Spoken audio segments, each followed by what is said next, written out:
Today we're going to have a special guest, Atem Kuol, who works in the world of television and filmmaking. Atem was born in Khartoum, Sudan, to South Sudanese parents. His family migrated to London when he was 8 years old. Atem trained in television and video technology at Kingston University. His career as a filmmaker started in 2009, directing music videos before becoming a director and vision mixer on live television programs in 2010. Atem's passion has been to write and direct short films. In 2015, he founded the London-based production company Humble Beginnings, where their focus is to produce films which inspire, motivate the young generation. Atem premiered his debut short film, Way Out, in London in 2016. Today, Atem continues to explore the power of storytelling through writing and directing. He is known for short films, including Uncovered, Way Out, and Success in filmmaking. Atem is also known for his visual effects for filming projects, which includes Marvel productions of Loki Season 2, plus Willow. Atem is a devout Christian who glorifies Jesus in his success and the person he is today. To tell us more about his personal life, his journey of faith, and an insight into the film industry, we're joined by Atem Kuol. Atem, thanks so much for joining us. How are you doing? I'm all good. Thank you, Cyrus. Nice to be back at Revelation TV. Yeah, it's been a while.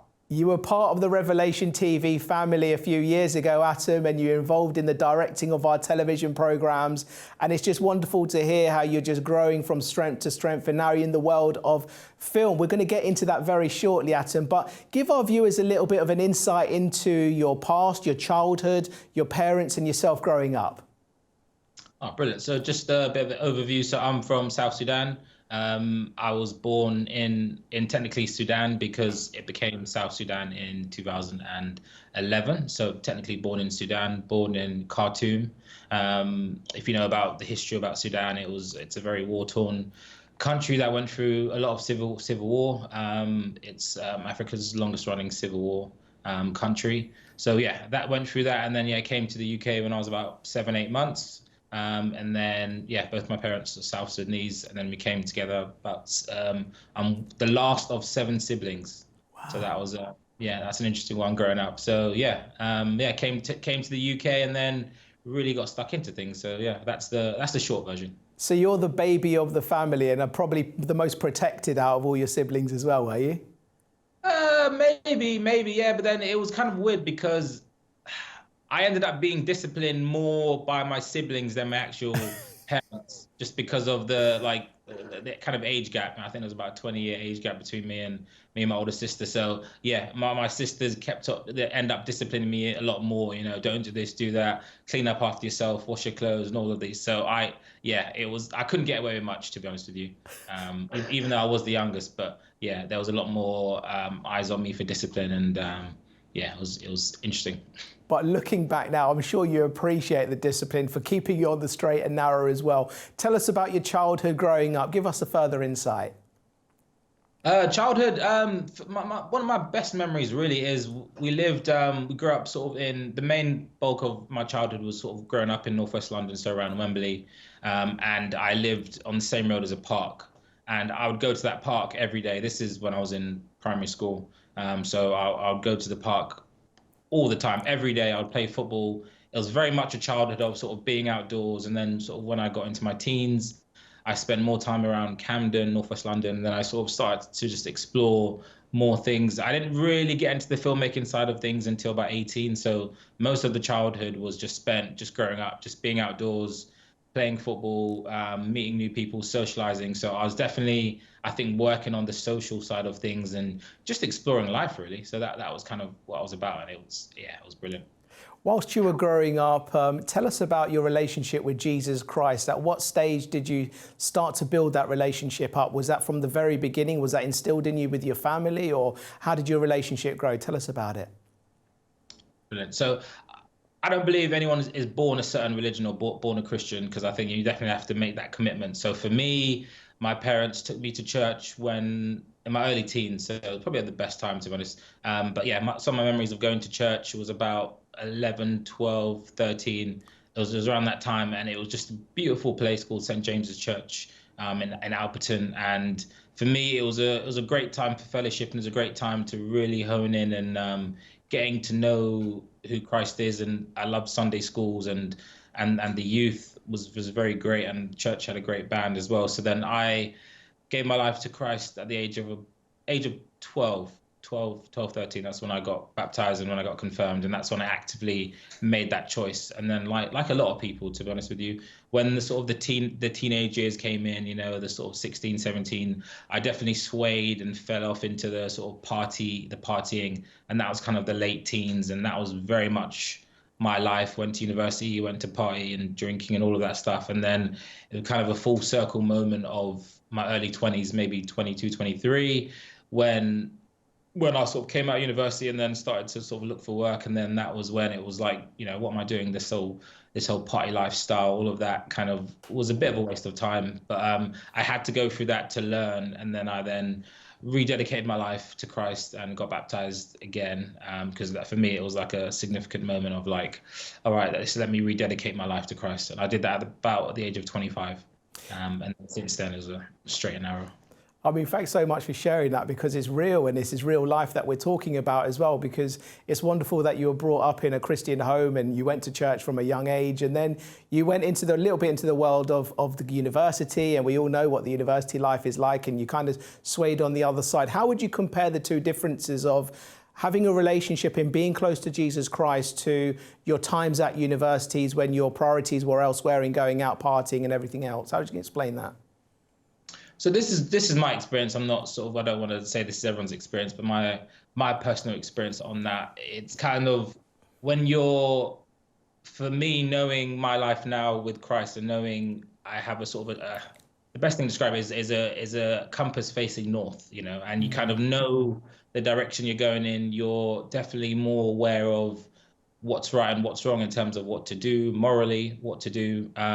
But when I was sort of at university, it was very much a selfish way of thinking. It was very much about sort of me, you know, pleasure seeking, and there was that kind of mindset of everything was really about me, you know, and that's the biggest difference really of the mindset of me thinking about myself versus me thinking about what Christ wants me to do. And you can take an example of, you know, if you just meet a random person on the street and you end up having a conversation with them, you know, now I'm more attuned to what Christ is saying to me. You know, if Christ is saying to me, you know, maybe you should buy that person a tea, buy that person a coffee, listen to them. You never know what that person might be going through, and what, you know, you even saying hi, smiling at them, you know, be as simple as that could make the difference in their life. So I guess the biggest difference really is a life led by me before and a life led by Christ now.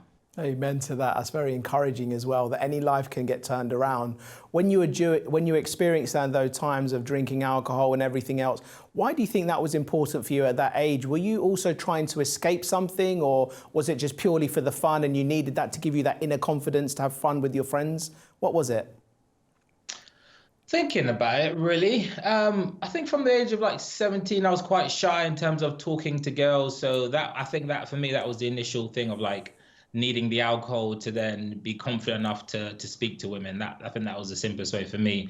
And then it kind of became a thing of like partying, you know.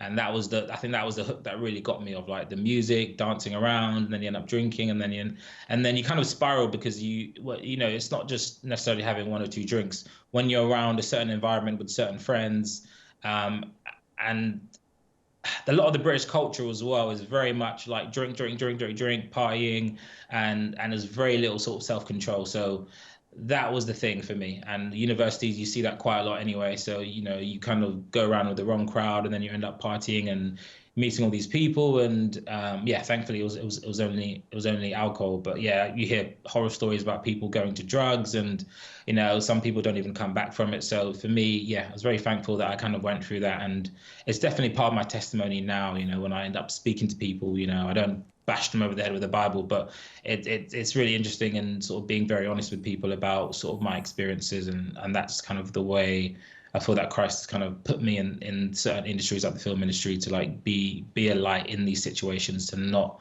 Bible bash, so to speak.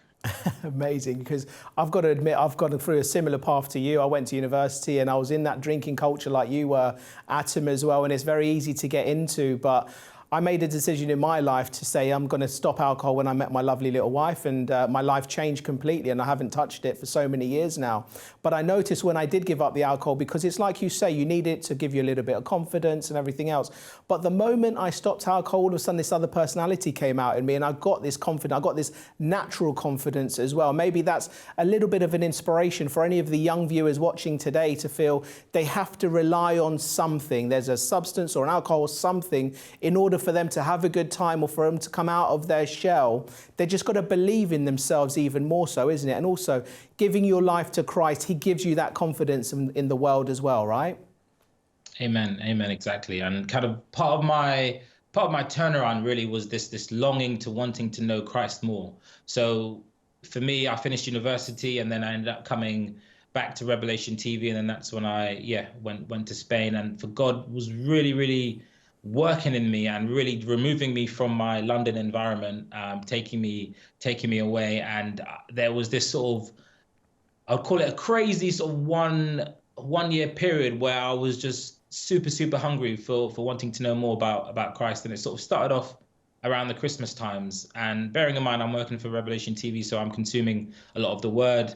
And then, so I'm hearing this hours and hours every day. So that's all just sinking in. And then I'm going home, and then just before bed, I'm sort of opening up the Bible and really start off with the Gospels, you know, Matthew, Mark, Luke, John's. And then for me, that was just really just this hunger. And then the hunger was just, that was the driving force for wanting me to not just change my life, but to actually walk the walk and not just talk the talk. Because I think for me, I think a lot of people as well, I've never not called myself a Christian. Do you know what I mean? Even throughout all of that whole period from when I gave my life to Christ and not. So I've never not called myself a Christian. So even, you know, when I was deep in sin, I'll still call myself a Christian, still having these conversations. But, you know, looking at my life now and looking, you know, exactly the things I'm doing now versus things I was doing before under the same sort of title as Christian, is two very different things. So like I said, walk the walk, but also, so talk the talk is one thing, but you need to walk the walk. Exactly, Atem. And there was something very close to your heart was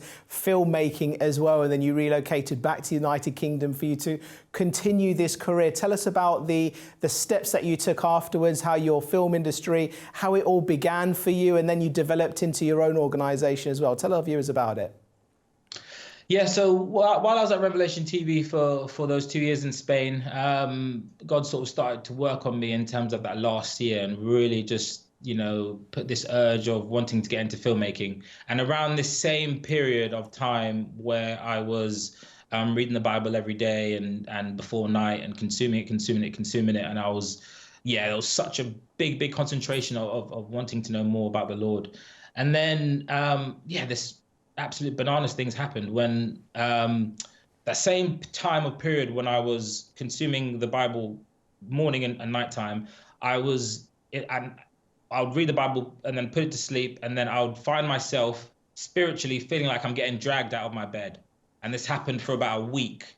And I realized now that was the point in which sort of the enemy was realizing that I was going away from his things and going into light and going into the Lord. So I had about 4 days of this. I'd go sleep. I'd feel like someone is physically dragging me out of my bed. It felt so real. Wow. And then I'd wake up and I would pray, and then it would stop. And then the next day it would happen again because I didn't stop reading the Bible morning and night. It was me just keep going. And then eventually that stopped. And then at the time I didn't really realize it. And I was talking to a few people at Revelation TV and, you know, sharing my testimony with a few people. But like when you're going through things, you don't really realize it until later on. Yeah. So it's important to kind of keep striving, and you have to pray for everything anyway. So prayed for all of that, and that was fantastic. And then it was around that time when I was thinking to myself, all right, and I feel like this TV thing is really good, but I feel like you want me to go into film. So I prayed a bold prayer, really. I was like, God, thank you for this opportunity of working in TV, but I really feel like there's a longing for something else you want me to do. Do you want me to work in film? And as clear as me and you are talking now, I heard a yes. It was the only time I heard an audible prayer answered from the Lord, but that's all I needed. And from that moment, I think it took me like a year to kind of get everything sorted. And then in that meantime, I was thinking of a production company name. I didn't at the time, I didn't know anyone in the film industry. I don't have a rich uncle or anything like that. None of that stuff for me from South Sudan. Nope. So it was then, once I sort of told Revelation TV and then I finally came back to the UK, it was a thing of, all right, I'm back in the UK now. What do I do, Lord? Because it was a massive leap of faith. I left a full-time job to come back to live with my mum and had no other options. And it took I think it was about a year and a half, because I ended up not having a job. So I went to retail for a while, 6-7 months. And then I ended up going back to Revelation TV for a while as well, working in London. That was for a little bit. And then finally an opportunity came, and I just applied for a production assistant job. And I ended up getting this email because of some training that I did at the end of my first year of university with Mama Youth Project, which are a massive, great organization that helps underprivileged, well, not underprivileged, but to help a lot of people, Black and ethnic minorities, get into the film industry and kind of level out the opportunity for people who don't normally get opportunities. So yeah, had an interview for a production assistant job, went for the interview, and I didn't know anything about the job.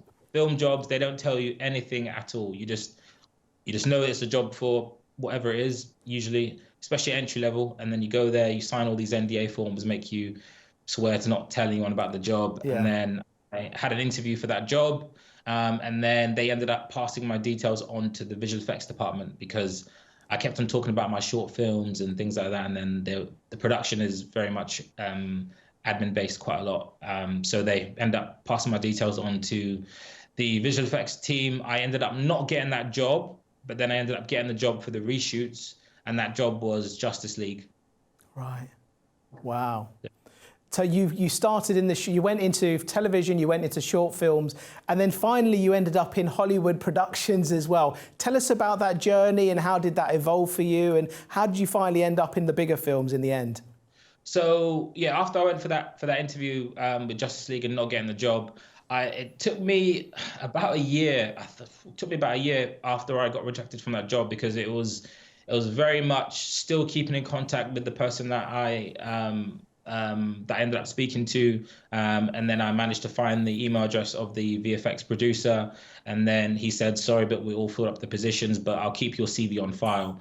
And it just had to be just keep kind of contacting every few months and see how things going. And then yeah, that was in 2016. Yeah, and then 2017, that was when I finally got the opportunity. I got an email saying that, oh, I've been passed your details by the VFX production coordinator, and then I ended up getting that job, and that was Justice League. And it was very surreal, because it was obviously a massive film set, and 300 million budget or something. It's wow. Ridiculous. And then so you're stepping onto this environment, and it's like imposter syndrome left, right, and center.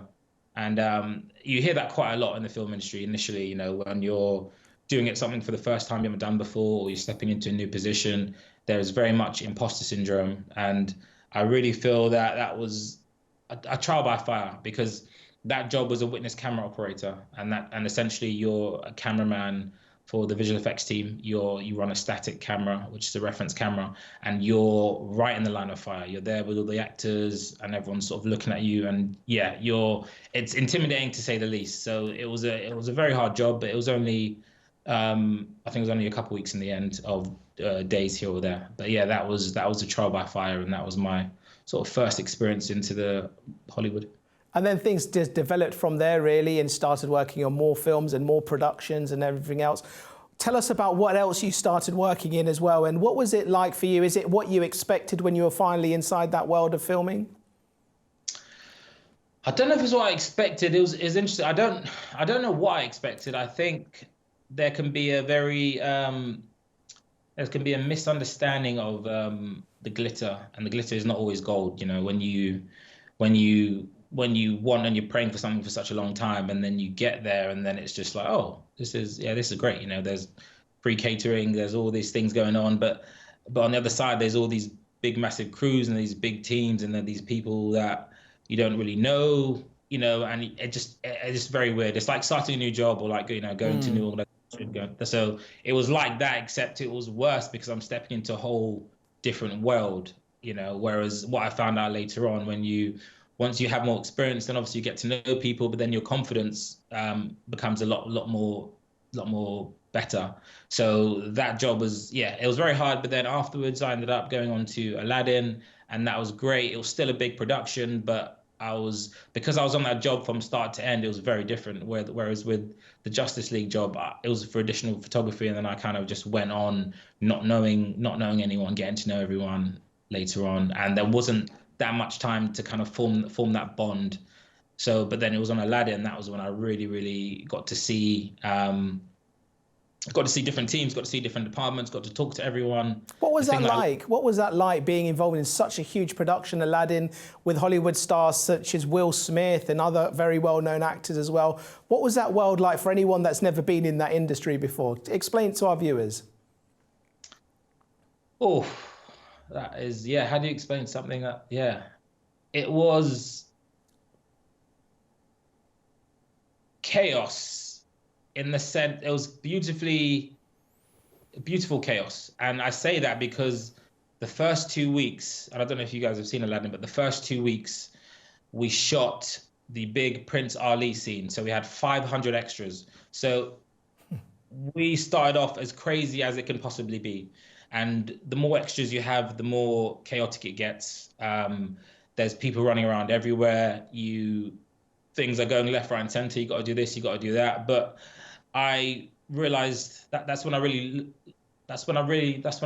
that all of the life experiences that I learned, and the things that God was teaching me from the start and building my foundation of my faith, all of that kind of came into play. And that was great because I think it was so important that I had that foundation of knowing who I am. Because you can get thrown into a whole different situation around new people, and it's so easy to be swayed left, right, and center, sway into doing this, sway into doing that. But once you have a sort of solid foundation of who you are, it makes the world of difference, and people can sort of a mile away. So that's one thing that I really appreciate. Tell our viewers about how your faith was tested during this whole process of trying to make that decision of going from television to film, and then you're in the Hollywood film industry as well. How was your faith tested, and how important was it to you to stay on that plan that you felt that God had for you? And were there times where you kind of thought, okay, this isn't for me and I need to step off? Give some hope to our viewers. Maybe they're in the similar situation in their own lives where they feel their calling is for something else, but they've never taken that first step of faith. Tell our viewers. Yeah, taking a leap of faith is very difficult, and it comes with time, and it comes with building your relationship with Christ, and they start off with small steps, every day when you're praying and you're reading your Bible and you're reading your word and you're doing these devotions. All of these count to then, when you're able to face sort of bigger situations, and when you go through trials and when you go through tribulations. It's so grateful to be thankful, and also to spend some time reflecting. And that's one thing that God's really taught me over the course of my whole life, really, is so many trials and so many tribulations, that when you really kind of take the moment, when you come up from the initial grieving process, I guess, or from the initial shock of what's just happened to you possibly, it's so important to really just spend that time reflecting. Amen. have some people around you who are very spirit-led and helpful. But yeah, for me, it was important to let the viewers know that this didn't happen over the course of a few months. This happened from when Christ told me that filmmaking is where he wants me to go, until I got my first job in film. It was about two and a half years. So it was a very long process. And of course, around that process, you're constantly questioning, like, God, you sure? Like, you sure you want me to do this? Like, all right, so fine, I need a job. So all right, let me just do this. Okay, fine. And then, that's kind of finished. Like, God, what do you want me to do? Because there's still nothing going on, And then once he started sort of dropping little seeds in terms of, and I had that first interview, it was like, oh, okay, fine. Because it came out of nowhere. It was literally an email from this organization that, I've been part with for a long time. And then the email drops randomly. So it's all God's plan at the end, Atem. But tell us, being a Christian in that industry, into the Hollywood industry, the film industry, how was that for you, being a Christian? Tell us. It was interesting. I mean, the hardest thing about the film industry is the people, and it's not an industry where a lot of people profess their faith, whether it's, so I really loved Monday mornings. For me, Monday mornings was fantastic because I would always have the conversations of, oh, how was your weekend? And then I would say I went to church, and that really just it was fantastic. I remember speaking to so many different people, so it was the perfect time to have conversations about Christ. And with me, like I was saying, I'm not a Bible bashing person. I don't just bash people across the head of a Bible, but you shouldn't be doing this, you're a sinner. So it's very much I feel like God put me in that situation to speak to people, and I got to have so many beautiful conversations with people about their faith, about, whether they like it, whether they don't like it. So I wouldn't say it's a thing of it being hard, easy, or what, because, how often does God put you on journeys that are that easy? So I don't think it's a simple answer of it was easy, it was hard. It was just where God wanted me, and I just had to just obey, but it's difficult because you deal with different personalities and different people. And you are planting those seeds, Atem, which is absolutely wonderful. Finally, what message of hope can you give to any of our viewers watching us today? Maybe they're in a crossroads in their lives. They don't know which way to turn. What would you tell them today? I'd say be consistent. I think one thing that God's taught me is be consistent with your faith, be consistent with what seed He's planted in you, and you take this journey step by step. You take it every day. It's so easy to get overwhelmed and think, oh, I'm completely overwhelmed. I don't know what's going on. God, where do you want me to be? If you need to take a step back and be still, then please just be still and just listen and just know that God is who He is, and just keep going. I want to say a big thank you, Atem Kuol, film writer and director. Thanks so much for giving us an insight into the world of film and cinema, but also giving us an insight into the importance of Jesus Christ in your life throughout your journey. Take care and God bless, buddy. Bye. Thank you.